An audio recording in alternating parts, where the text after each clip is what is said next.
Okay, what we got here is a kicker set up on a low C-length 165 fishing machine. It's got about a 78-inch width, 50 horse Johnson in the center. I got the 6-horse Nissan kicker off the back. I put it on the left side to help counterbalance me when I'm solo most of the time. But you can see here, the kicker's in the raised position. There's the bracket.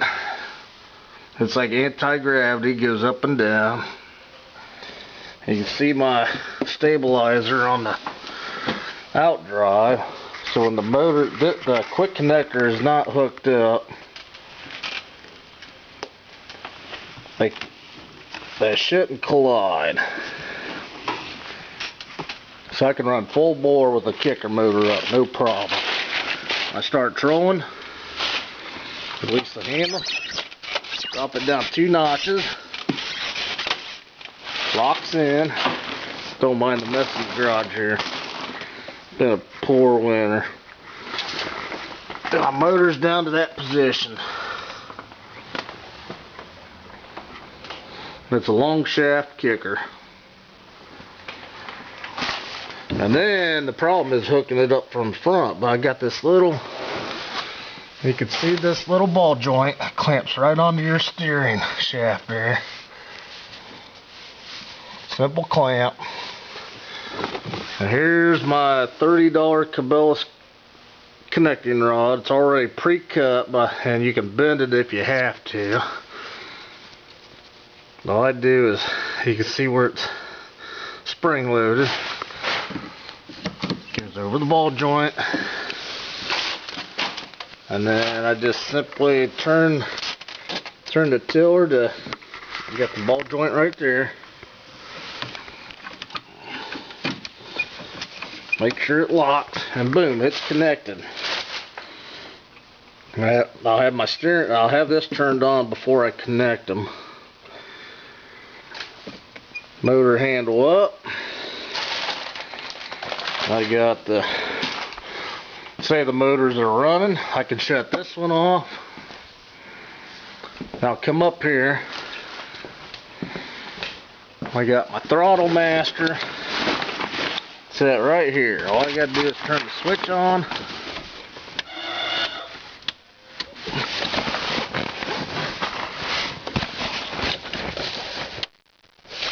Turn the switch on.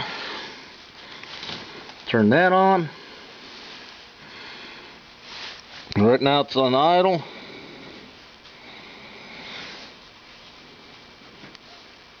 Boom, that gives to my speed, if you can see the number there. Fish on, hit the idle button again. It'll still be in gear. I got no way to disengage the gear from up here, but I got pretty much full control of both motors. I can't make a super tight cut, but both motors there. There's my kicker motor. I had trouble with vapor lock, so I had to add the original gas tank to it. Got it tied down. So you look at it from the back. Turn this. Turn that. Impossible to hit, and I control all day with this on a gallon of gas. It is very economical.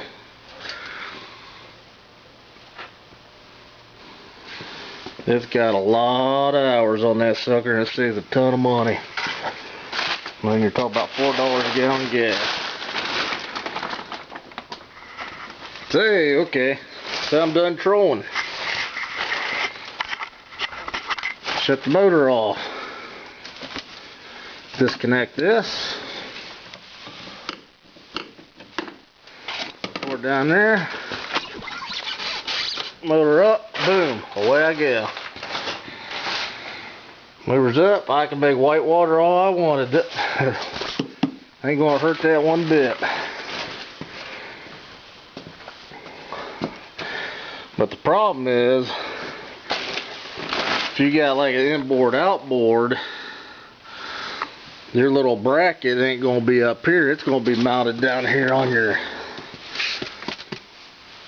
it's going to be a band right there and around here, so it's going to be harder to reach. It's going to cost a lot more money too.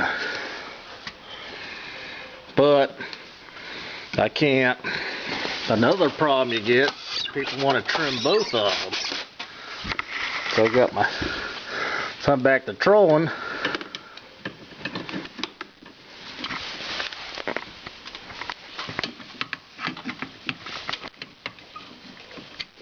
Get in the hole.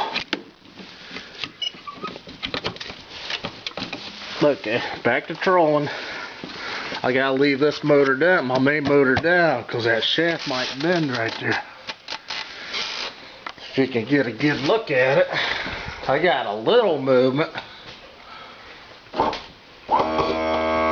can see it bending right there. So I just leave it in the down position. Another thing I got is my new graph right there, my Elite 5 HD DI, and I got to keep that away from the prop wash. So this motor will be off. Most of my prop wash for my graph when I'm watching the bottom will be right here. So it keeps that out of the way too. So hopefully I got that set perfect yet. I haven't tried that out yet. But that's all there is to it. Before I added the throttlemaster, I'd have to jump clear from there all the way back here. And I usually got my pedestal mount rod holder right here. Cause it's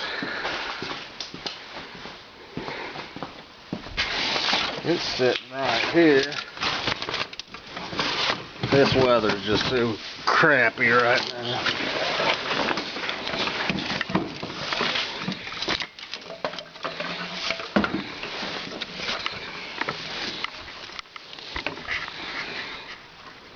Let me just set that still for a second.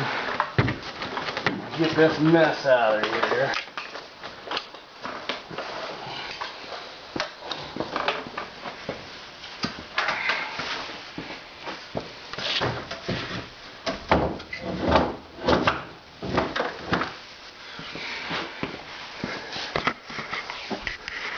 So I'll have my poles, well, they're actually backwards there, but there'll be two rods right there. So I got to jump clear back in the corner just to adjust that throttle for the slight wind shift, or if I'm switching directions with the waves, against the waves. So every time I had to jump back there, about every 5 minutes. This little couple $100 throttlemaster saves all that. Saves a lot of headaches. Turn my battery off before. There's my Elite 5, which I haven't tried out yet. I was hoping to this weekend, but it's snowing out. There's my swim platform, which used to be mounted over here, but then I switched it out. Plenty of room for a 16.5-foot boat. Perfect inland lake trolling machine. I can fit 2 people real easy. Three's a little cramped, so somebody basically has to sit down most of the time. And it's caught a ton of saugeye in this thing.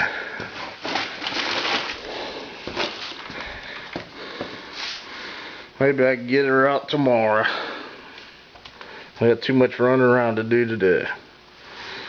So that's my kicker motor setup. Anybody going outboard to outboard, this is only $35. It ain't the fancy stainless steel, but this thing's almost 10 years old and nothing wrong with it. It's no rust. It does the job. You might want to keep a couple little snap rings handy, the size for that, because I've had it pop off before.